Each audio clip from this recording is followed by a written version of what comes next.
Social মিডিয়ায় যখন ঝড় উঠেছে রোহিতকে হার্দিকের অপ্রত্যাশিত আচরণ নিয়ে, ঠিক তার মাঝে ঘটে গেল এক বিরল দৃশ্য, যেখানে রোহিত ও হার্দিক গলায় গলা মিলিয়ে নিজেদের দলকে জেতালেন। শুধু যে দলকে জেতালেন তাই নয়, একটা চলতে থাকা ক্ষোভের ভাঙন ও দুই দলের ভক্তদের মিলন ঘটল, যাকে এক কথায় বলে পরম প্রাপ্তি। দিল্লির বিরুদ্ধে খেলতে নেমে সবার নজর কাড়ল মুম্বাইয়ের দুরন্ত ও দুর্ধর্ষ পারফরমেন্স।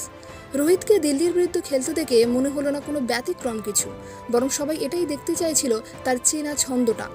রোহিত শর্মা যখন 27 বলে 49 করে নজর কাড়লেন, তখন গ্যালারি থেকে উপচে পড়া সে শব্দের কলরব, যে শব্দটা হলো হিটম্যান। হার্দিক পান্ডিয়ার স্টার্টআপটা ভালোই ছিল। শেষে 33 বলে 39 রান করে ঘরে ফেরেন।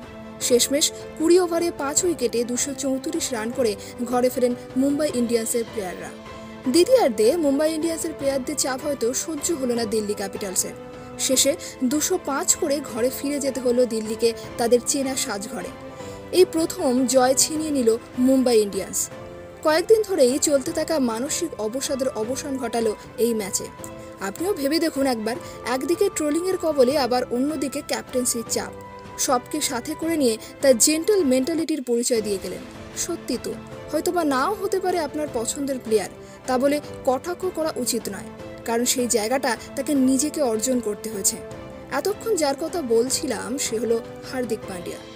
এমনকি ম্যাচ চলাকালীন রোহিত শর্মা হাত জোর করে হার্দিককে নিয়ে ট্রোল বন্ধ করার অনুরোধ করেন তার ভক্তদের কাছে, কারণ তিনি নিজেও একজন প্লেয়ার। তিনি জানেন এই পরিস্থিতিটা কতটা কঠিন হতে পারে। সবশেষে তাদের যুগলবন্দি খাতার পাতায় তাদের জয়ের নাম লিখে দিল।